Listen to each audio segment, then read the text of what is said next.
Welcome to the Bentonville Film Festival. Thank you. First, tell me or tell the audience a little bit more about your film. So The In-Between is a sort of coming-of-age story about what it looks like to grow up on the Texas-Mexico border, but it's also a story about memory and identity and loss.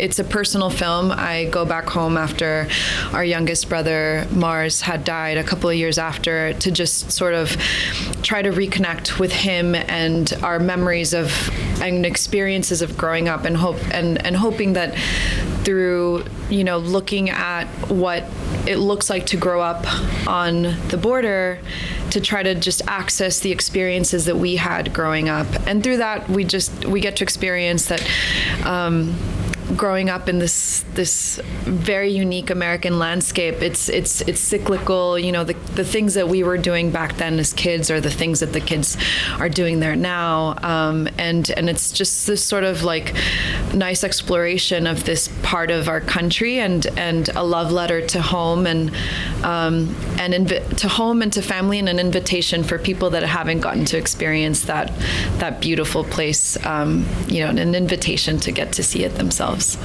Excellent. Okay, and when you arrived home, did you plan on making a film from the get-go, or did this something that as you sat there for a few days sort of became a kernel that grew? Yeah, I did. I from the beginning, I did want to go home and make a movie about what our home looks like from the perspective of the people that are living there. And it sort of started from working. I was living in New York and I was working in a newsroom, and it was during the 2016 election.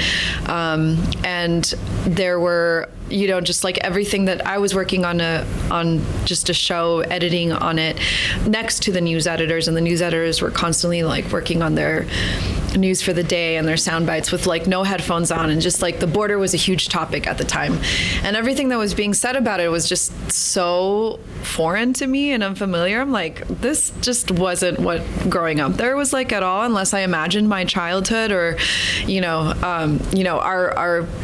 our upbringing there was just so chill, and I'm like, and our experience wasn't unique. So I wanted to go back home and show the border, but it became so much more than that. In the beginning, I was just kind of filming like day-to-day things, and I always wanted it to be a movie about like the quotidian moments and about and with a lot of people, just from the perspective of everybody, so you kind of get that like collective experience of what living in that space is like.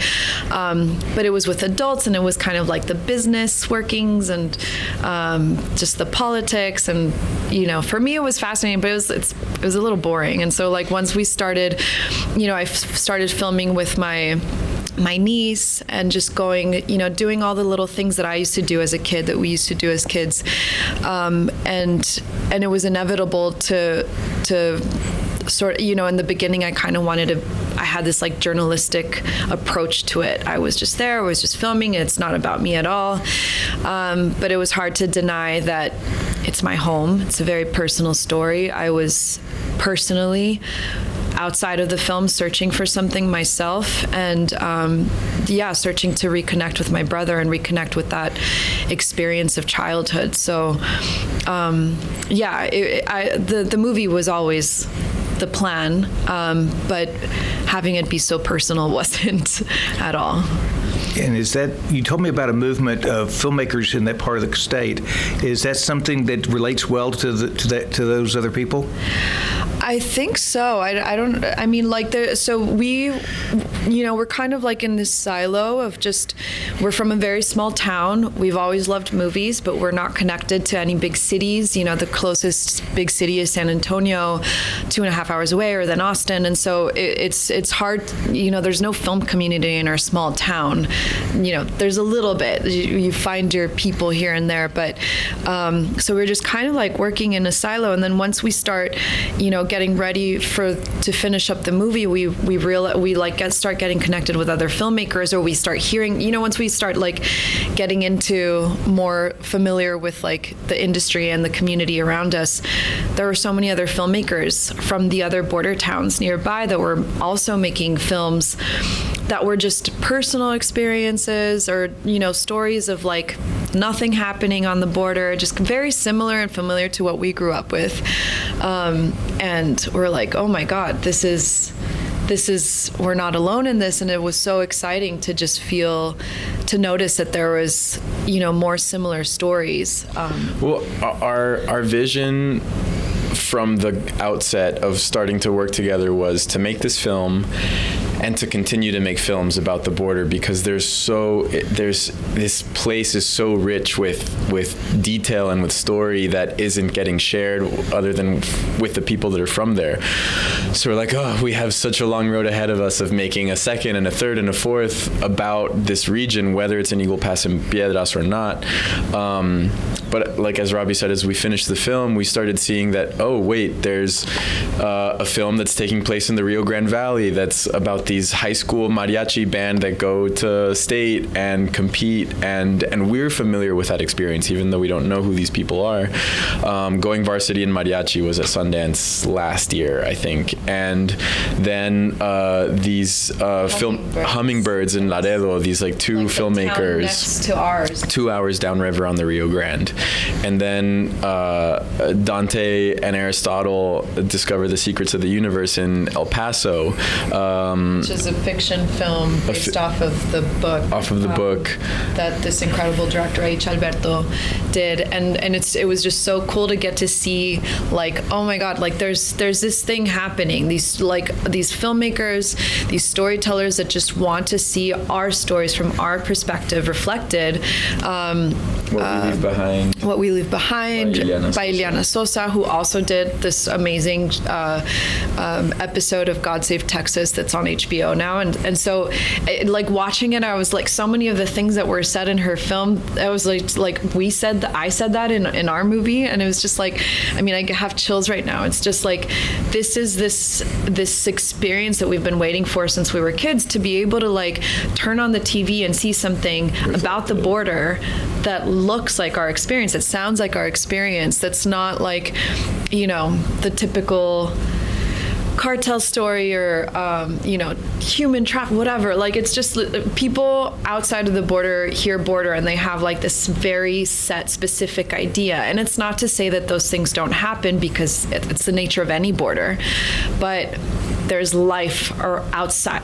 That's like, just like in any city, how there's like crime in a city, that's like, the side part, but like it's not the whole story and experience. And it's exciting for us to get to see that and see our community grow, our storytelling community grow, and to share that, and to be, in conversation with all of these films, because they all create this more holistic experience of, again, this incredible American landscape that doesn't get to be tapped into the way that we've gotten the privilege to experience. So hopefully this is kind of like an invitation, all of these films, an invitation to these spaces that are gorgeous and just such a beautiful part of our country. Excellent.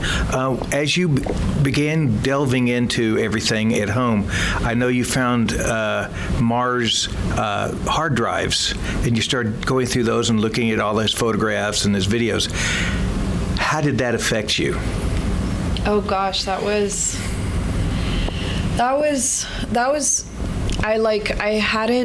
Mars was so, he was such a little philosopher, and he was always just very, just kind of like, while we were over here rushing, he was always like behind and just kind of like paying attention to, the little bugs on a rock, or like, taking longer to say goodbye to someone because he was like really just invested. Like if he was with you, he was looking at you. There was no one else, like it was just you guys. And it was, he had this really special way of seeing the world, and he'd always like tell us, but we'd always dismiss him. I remember driving back home once after work, and he was in the passenger seat, and he was like, do you see the moon? Do you ever think about how what the light that we're seeing is a reflection of the sun onto us? And I'm like, no. and now I think about that and I'm like, he was just so present and invested in the world around him and really thinking about what was happening. And now that I think about our experiences together, I get to reflect and I get to be present, and it's bittersweet. It's hard to think about, and at the same time, it's a gift that he left both of us, and now that we get to share. Yeah, and discovering that was like, I'm like, oh, this is what he was doing. This is what, like, because he always had his camera everywhere and he was shameless about it, and he just always had, there was just like this need to, I don't know, collect moments, and it was to see that, to witness, and that's exactly what it was. Like we see all these little moments that was like, oh, he was like, just, I see you. I see, I see what's going on here. I see what you're doing to strangers, and there was just like, or to family, just like the little moments that people weren't paying attention to, and to a little cat, to like a little grasshopper. It just, all these little moments just really deepened my understanding of him, and I'm so grateful that I had that, because I was able to, we talk about this in the film, but like continue to learn things, and it was also very sad because I'm sad about like what we didn't get to see. He had such an incredible eye and like this instinct, and just to get to know what that would have been like today would have been such a gift, but I'm so grateful that we have that. And he was so neat and organized. It was amazing. I was like, everything was just like so perfectly categorized, and like the dates and the months and like where we were, and it was just it was so incredible to have that. I would have liked him. I'm much that way myself. But how did finding this affect the path of the film from that point forward?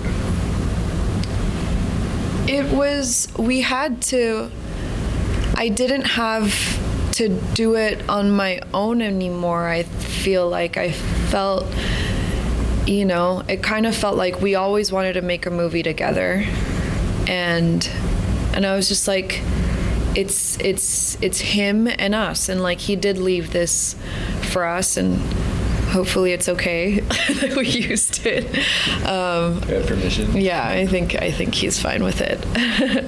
And yeah, it helped me feel more connected and less alone in it, because in the beginning it was such a lonely process, because I went home first by myself and Alex went home the following year. But it was that. It felt like it was a collective experience, and it felt also like a guide, because in the beginning it wasn't going to be used, but it felt like a guide because I wanted to see the world in the way that he did, and it really influenced the way that for me, like, he was my film reference. He was one of my film references. I was looking at his footage and wanting to emulate everything that he was doing, and how he was experiencing the world with his camera. And I had his camera, so that part was really special.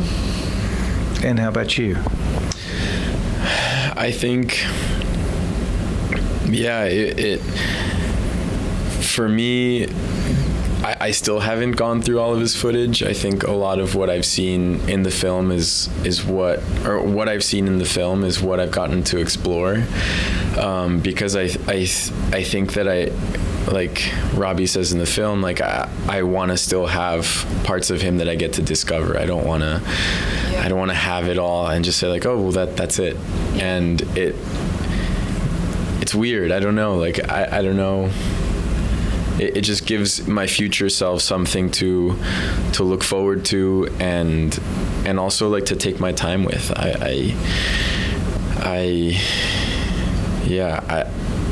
Getting to have this hard drive is just like still getting to have him around, and I feel like it's almost as if it's a part of his diary that I get to leaf through whenever I feel like I really want to talk to him, and And so it's like it was great that has helped us to tell the story of the border, because really the story of our brother is difficult and is also so relatable and like universal. Like we all are gonna have experienced or will experience loss, and so it did take a while for us to get to a place where we were comfortable enough to say this is the way into our home, because why do people care about the border, you know, when it's just like any other place for us, and we want to reframe the way that people look at this place so that they understand it through our eyes.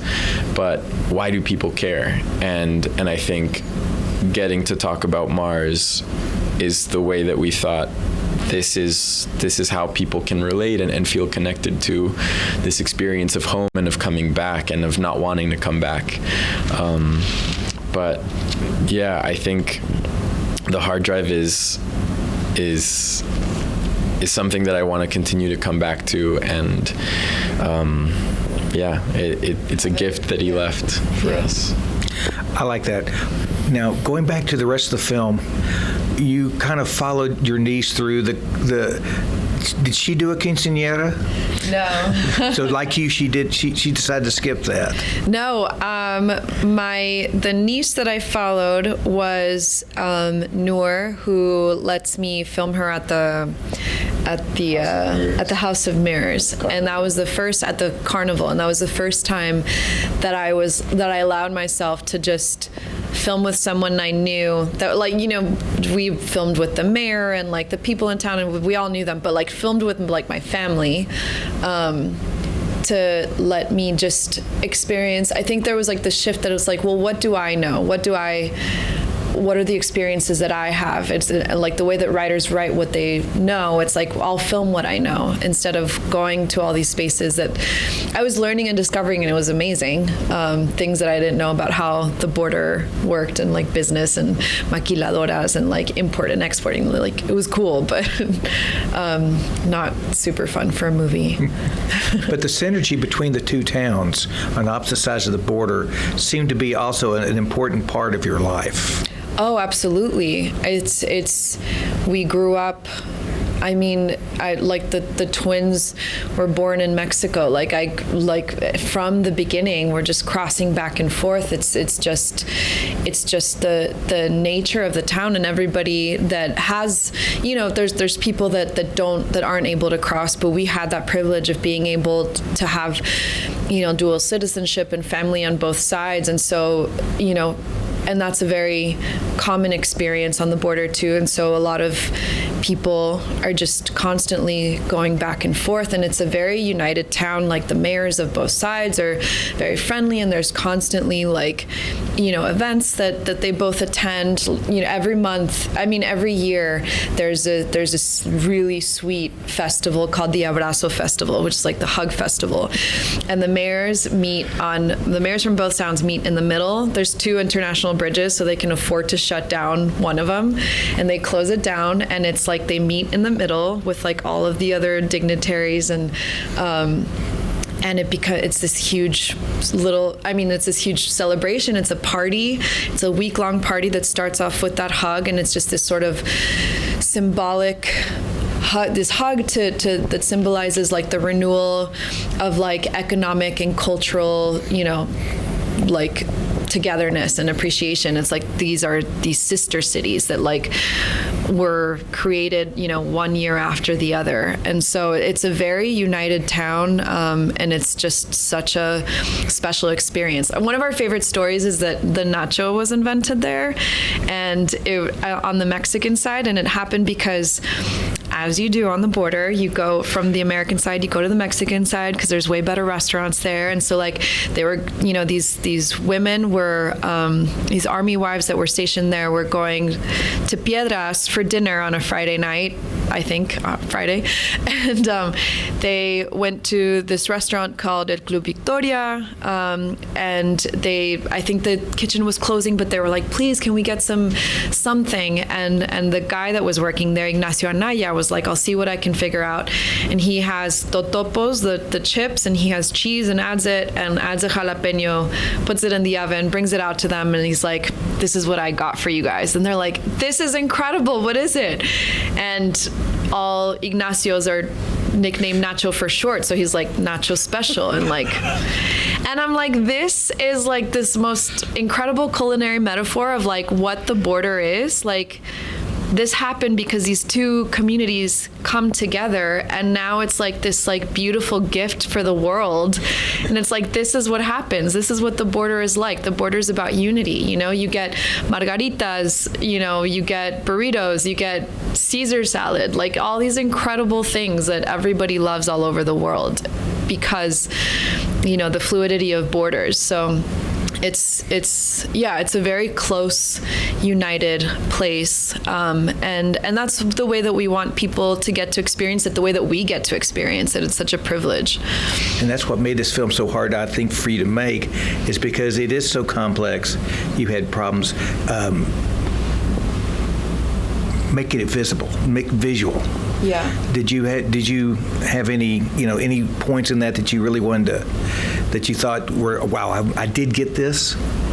I mean, right now with everything that's going on back home, I was like, I can't believe that this is now something that it's like, wow, we got it, because it was so normal to us, and it's always been so normal in our lives, that how the river is. That's just, you know, people on either side, and parties and picnics and fishing, and you can like yell out to the people on the other side and say hi. One of my friends lives like really close to the river on the Mexican side, and we were trying to set up this like party, this like mutual serenata with mariachis on either side, and we were testing the sound, and I was like, can you hear me over here? We were just like, you know, like on either side of the river, just yelling at each other and trying to set this up, my friend Oscar, and like, that's what it's like. And it's sad that it's no longer like that, because it's gotten completely militarized, and it's all just for show, because it's not like, the way that it looks in the news is not the way that it is actually there. But it's convenient, which is unfortunate. But it's such a beautiful landscape. And so to us, it's like the fact that we were able to capture that. But I also hate that I'm saying that, because that now it's not a normal thing. And we still have the vision that it can go back to the way that it was, and that it can be even more inviting and more beautiful. Like, why can't Eagle Pass and Piedras Negras and all the border become like a Marfa, where like there is art and culture and vibrancy that brings people as a destination for tourism. Yeah. And I think stories like this one help to show the beauty and the magic that exists there, and the reasons to come, like Nacho Festival in October. Excellent. Come visit. Do you guys have a website? We do not. Do you have a Facebook page? No. We have our personal Instagrams where we share like the progress of the film and what we're doing.